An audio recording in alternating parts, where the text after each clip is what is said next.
वर्ष 2023-24 के financial year में 2 लाख करोड़ से अधिक की टैक्स चोरी की गई, जो फाइनेंशियल ईयर 2022-23 में कुल जीएसटी कलेक्शन का लगभग 10% है। ये टैक्स चोरी banking, financial services, insurance, pharma इंस्टीट्यूकल, e commerce operator, online gaming तथा कैसीनो में सबसे अधिक हुई है। नमस्कार, हमारा नाम है शैतान सिंह राव और आप देखना शुरू कर चुके हैं दी टाइम्स ऑफ रानीवाड़ा का विशेष कार्यक्रम छुपे हुए चोर। मित्रों, हाल ही में जिला पुलिस द्वारा सांचौर जिला मुख्यालय के निकटवर्ती विभिन्न छोटे बड़े गांवों में कुछ ई मित्र संचालकों द्वारा आधार कार्ड बनाने की प्रक्रिया से छेड़छाड़ कर फर्जी आधार बनाने का गोरख धंधा चलाने वालों के विरुद्ध कठोर कार्रवाई अमल में लाई गई थी। इसके बाद ऐसे खुलासे सामने आए जिसकी कल्पना तक नहीं की जा सकती। दरअसल इन तमाम फर्जी आधार कार्ड के जरिए जीएसटी चोरी का गोरख धंधा चलाया जा रहा था। चूंकि अभी भी इस गोरख धंधे में किसी भी प्रकार की कोई कमी नहीं आई है, लेकिन लोकतंत्र का चौथा स्तंभ होने के नाते हमारा भी फर्ज बनता है कि कुछ हद तक इन नकाबपोश लुटेरों को बेनकाब किया जाए। मित्रों, रानीवाड़ा उपखंड मुख्यालय पर हाल ही में कुछ जीएसटी झोलरों का बेशकीमती भूखंडों को खरीदते हुए बहुमंजिला इमारतों को बनाने की योजना चलाई जा रही है। इन जीएसटी चोरों द्वारा सामाजिक कार्यक्रमों में बड़े बड़े चढ़ावे लेने के साथ साथ विभिन्न प्रकार की सेवाएं भी निःशुल्क प्रदान की जा रही है। सोनतर में मौजूदा भोले भाले समाज बंधु समझते हैं कि इन युवाओं ने दक्षिण भारत में के महानगरों में जाकर अपनी कार्यकुशलता का लोहा मनवाते हुए बड़ी मुश्किल से करोड़ों रुपए का धन अर्जित किया है और उनके द्वारा धार्मिक अनुष्ठान, सामाजिक कार्यक्रम, समाज की धर्मशाला, शिक्षा, स्वास्थ्य सेवाओं आदि पर किया जाने वाला खर्च इनकी खून पसीने की कमाई से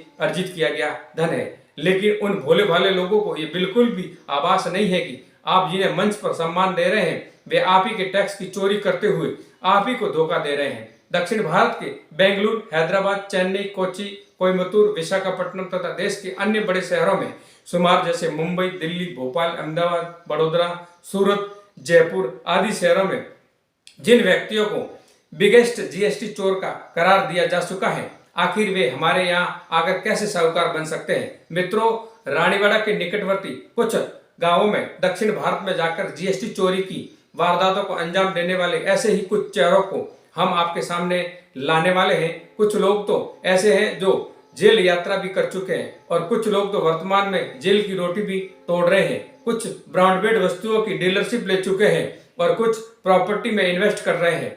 आपको जानकर आश्चर्य होगा कि रानीवाड़ा के बाजार में एक प्रतिष्ठित व्यक्ति की छवि बना चुके समाजसेवी दक्षिण भारत में इस हद तक बड़ा झोल कर चुके हैं। मित्रों, गुड्स एंड सर्विस टैक्स की चोरी किए जाने वाला यह गोरख धंधा अब सांचौर व सरनाऊ के ही कुछ व्यक्तियों तक सीमित नहीं रहा है। उक्त जीएसटी चोरों की सूची में रानीवाड़ा के निकटवर्ती 4 से 5 गांव ऐसे हैं जहां से कुछ ही सालों पहले दक्षिण भारत की ओर रोजगार की तलाश में गए नौजवानों ने इनकी बारीकियां सीखी और हाथ आजमाया। आज यही नौजवान समाज में साहूकार बन विभिन्न सामाजिक सरोकारों का माध्यम बन रहे हैं। लेकिन अनैतिक गतिविधियों से अर्जित किए गए धन को आखिर कब तक सहेजे जा सकता है। इसलिए द टाइम्स ऑफ रानीवाड़ा बहुत जल्दी रानीवाड़ा के निकटवर्ती गांवों से आने वाले इन जीएसटी चोरों की पूरी जन्म कुंडली सबके सामने लाने जा रहा है। आप तमाम दर्शकों से भी अनुरोध रहेगा कि अगर आप ऐसे किसी शख्स को जानते हो जो इस प्रकार की गतिविधियों का हिस्सा रह चुका है या वर्तमान में इन गोरख धंधे का संचालन कर रहा है, तो प्लीज हमें नीचे दिए जा रहे नंबरों पर व्हाट्सएप करें।